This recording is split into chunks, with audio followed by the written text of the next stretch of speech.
Maulan na umaga dito sa Porto. Lakas ng ulan. Oh my god. So pupunta kami ngayon sa car rental. Mga 5 minutes walk lang mula dito sa bahay na tinuluyan namin. And then pagka nakuha na namin yung sasakyan, diretso na kami sa Braga. Ayun sina Chad. So ang weather forecast today is maulan hanggang 11 AM and then mga tanghali araw na. Ayan. Hello. Hi. It's raining. Hello. And it's chilly. Very depressed. I don't know how it works. We also have something from the Yeah. So, lahat kami, buti may dala kaming raincoat kaya hindi kami mababasa masyado. So hopefully maging okay ang weather. Hello Porto, good morning. Ngayon is Friday. Napansin ko walang tao ngayon dito sa kalsada. So siguro baka nagstay sila sa bahay dahil nga maulan, kaya wala masyadong tao. I think past 8 ng umaga, kaya walang tao. So ito na, dito na kami sa 6 Rent a Car.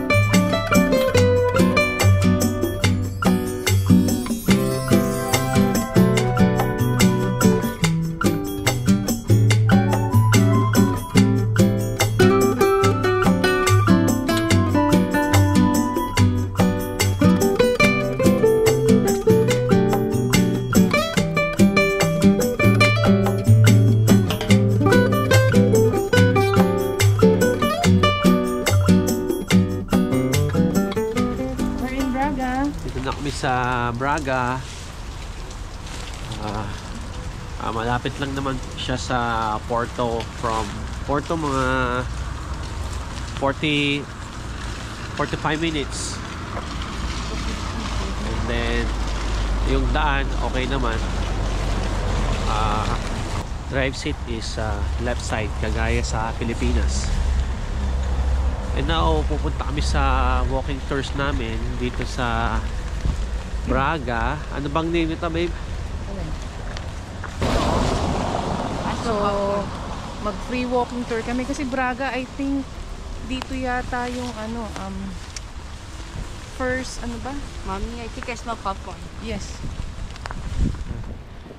I think this is the So, old capital of Portugal, if I'm not mistaken. Hindi pa kami kumakain ng lunch. Baka Later mamaya na lang. Yeah. After ng walking tour.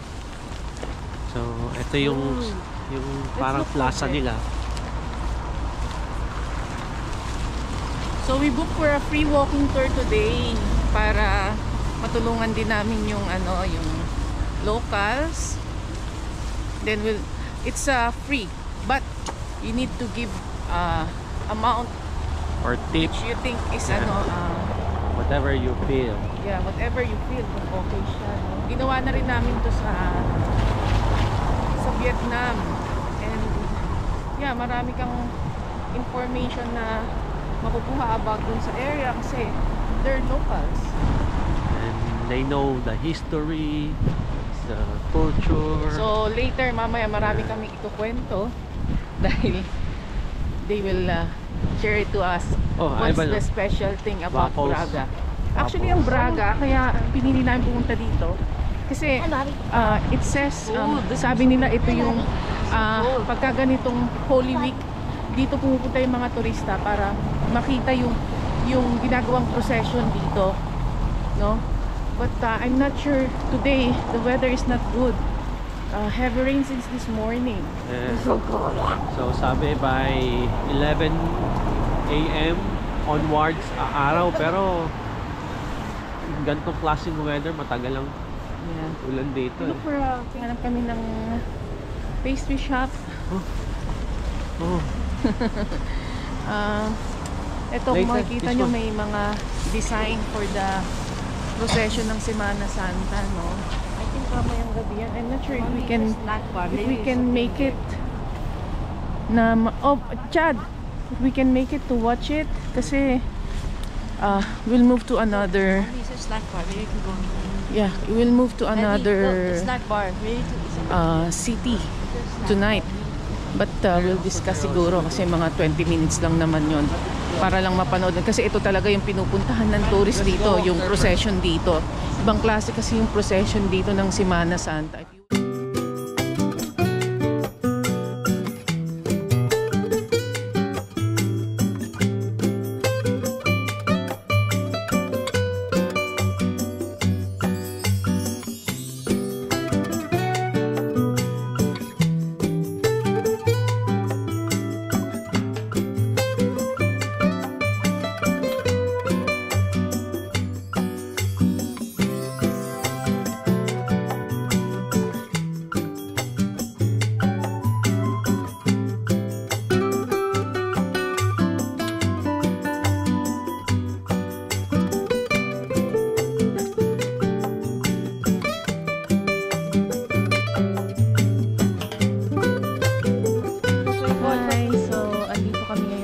Santa Barbara Garden in Braga.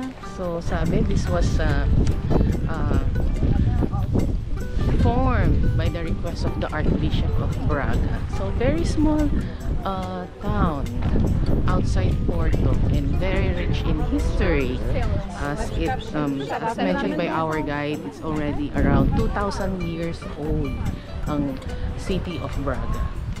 So yan. We are inside the city of Braga, which they called Intramuros. Same sa Pilipinas, ano, we have Intramuros. And they called what's the outside Extramuros. So far here in Braga, you can hear some music inside. And they said this only happens only once a year dahil na Holy Week. Meron silang tinatawag dito mga doors na kung saan na andun yung mga Station of the Cross, and they only open these doors or gates once a year during Holy Week. Mamaya meron pang procession at 9:30 p.m. but I think hindi na namin siya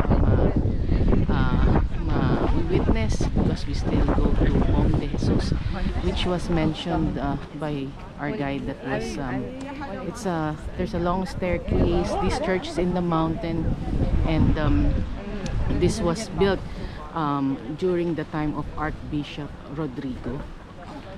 Siya yung Archbishop na kilala during his term because of the architectural development in Braga. So, yun. Okay.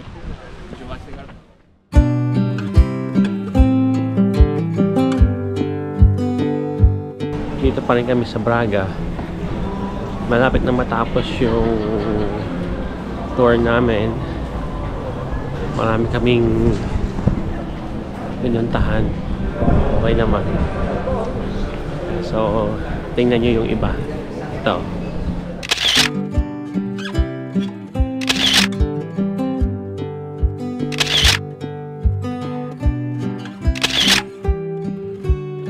Nandito kami sa Mom de Jesus Monte. A UNESCO World Heritage Site. So, you can see the crucifixion. Bali, mataas na tong lugar na to sa Braga. Supposed to be hagdanan kami around 500 step, pero yung car tinuro yung GPS dun sa parking lot, kaya dito na kami bumaba. So church sa likod namin. Let's take a Marami ring tao.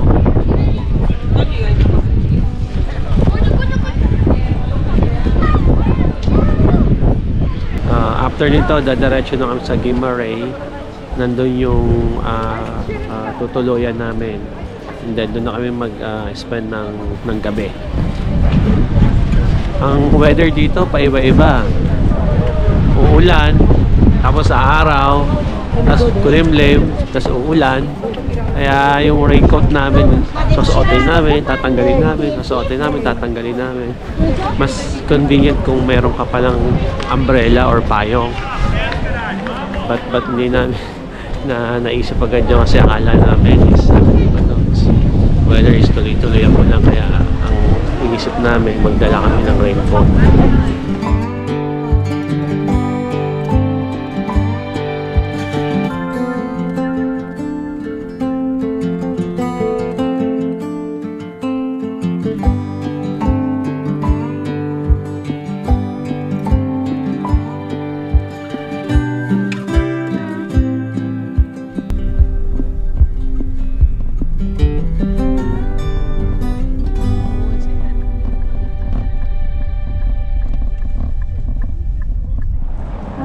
So we're here in Guimaray. I think this is their center.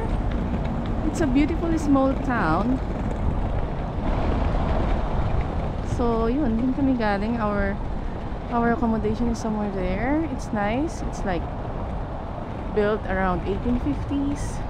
So this is I think this is the cathedral. We'll go inside later. Idali lang namin yung aming luggage sa car, and then para makapaglakad kami ng maayos. Thank you for the sun, Lord. It's been cloudy and rainy for the past few days, and it's good there's some sun today, and hopefully it will dry up. The pilgrims going to Camino de Santiago. So yeah, we'll walk around later. We have the map from the tourist. So yeah, it's beautiful.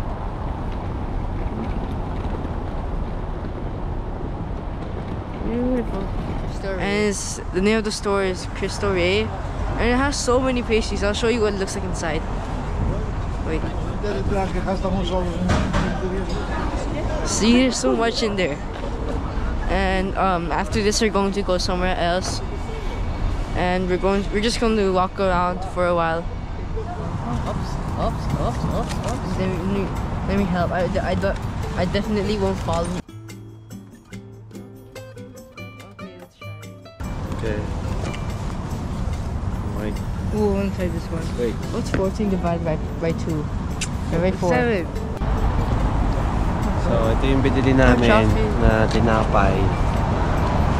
Titikman namin. Chad, Ivan. Get one. Oh, we have to continue. What's melty? I thought it would be like hard.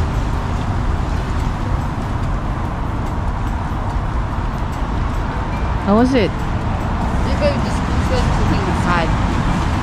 The bakery is older than mommy and daddy. So good oh. Dito kami kumakain sa park kasi Bago tayo maglakad. Yes.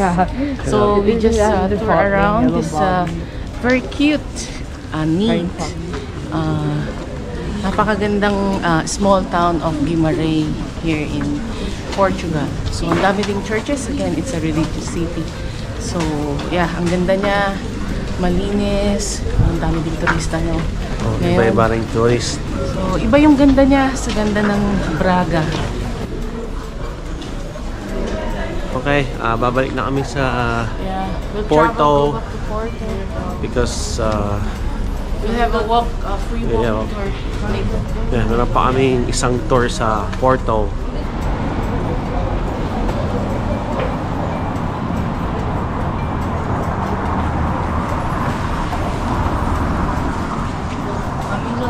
Another one. Mommy, look, it's another Camilo sign.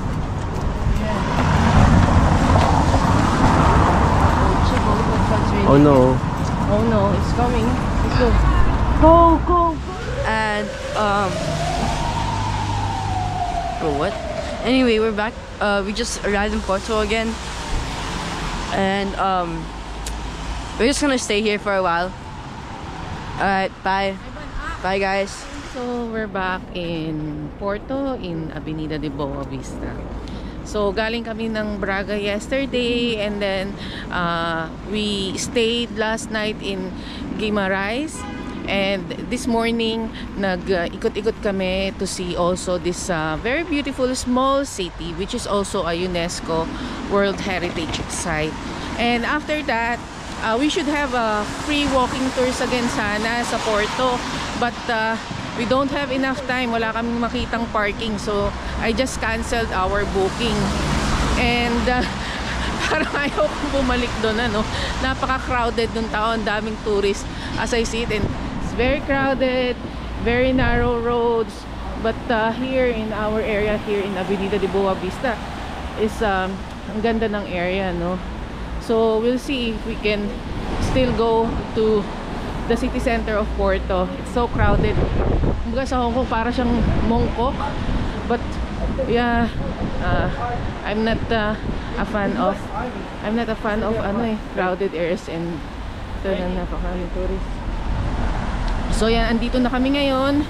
Pabalik na kami sa accommodation namin, and we'll rest for a while, and we'll go to a wash house, mag-laundry lang kami sandali, and then we'll prepare for tomorrow to go to Valenca to